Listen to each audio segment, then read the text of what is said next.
When I first looked into going for a third transplant several years back, I had a discussion with a doctor where he said to me that dialysis is merely a bridge to transplantation.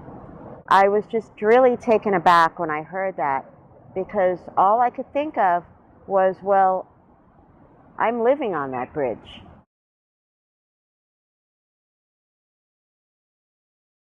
Well, outside was a lovely little episode where we went out and I overheard the nurse saying, "Now is Weintraub getting the liver?" So yeah, I said, "No, Weintraub's getting a kidney, not a liver." She said, "Well, let me just clarify that." She asked me if I was sure. Yes, I believe so. I've had kidney failure for a quarter of a century now. How did I live with minimal kidney function for a long time? How have I lived on dialysis this whole time? I mean, it's a huge miracle to me. Best dialysis, it's really only equivalent to about 15% kidney function. That's it. And people don't realize that. But you know, there's a lot you can do with 15% kidney function. Without dialysis, I wouldn't be on the planet. I had had two really lousy experiences with a transplant. First one, it was 3 months after I started. I was 15.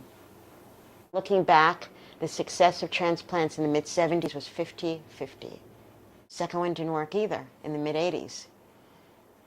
And so I've had to figure out how to make a life for myself on dialysis. I switched to peritoneal dialysis, and I was doing so well physically. I was doing really well, and my energy just like shot up.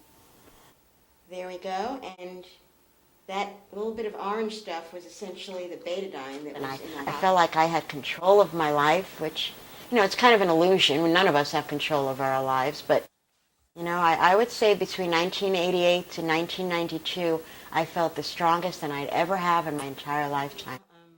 It's been a huge process for me to get comfortable with the idea of having a transplant again in the future. That's what I hear people say when they have good, functioning transplants, which I unfortunately never had the experience of having. The first day they have this feeling of feeling good. So I put myself back on the list a few years ago. I'm gonna kick some ass.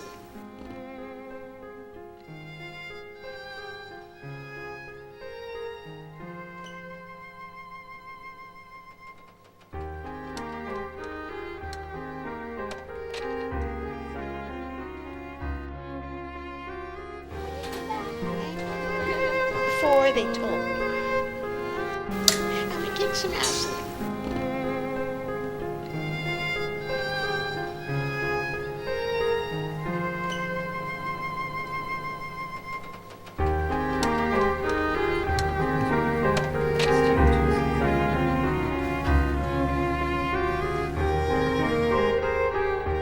My name is Ashley Vo. I'm a transplant pharmacist here at Cedars-Sinai Medical Center. I think it's doing what it's supposed to do. She's making urine.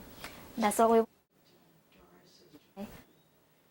If she has a good kidney, which seems like she is from seeing the urine that she makes, you know, I wouldn't be surprised a couple of days from now creatinine is going to go down to 1.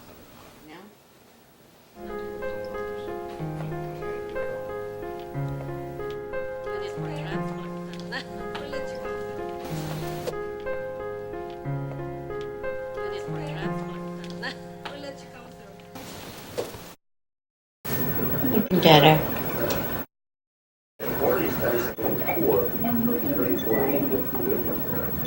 Things are going on in here. I'm not sure what.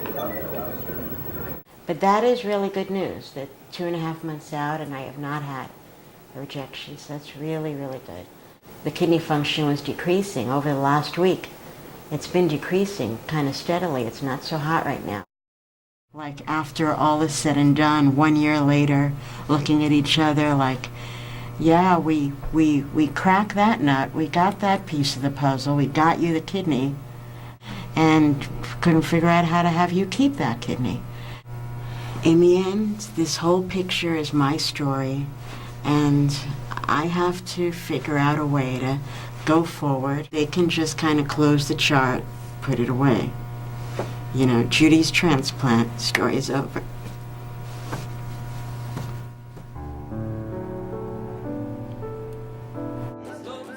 She's a true survivor in a situation where we don't have many survivors. People with chronic kidney disease that survive decades are people that are on dialysis as a bridge to eventual transplantation. They then get transplanted, and then they get healthier. But she's had 3 transplants, and dialysis was not a bridge for her. Dialysis was her life, and it still is her life. He was saying that, you know, it's really only a temporary thing. What does that say to the 250,000 people in this country who are on dialysis, who are doing dialysis, who are doing either hemodialysis and peritoneal dialysis, and they need to make a life with that form of treatment, because you can't wait to make your life happen. Your life is happening right now.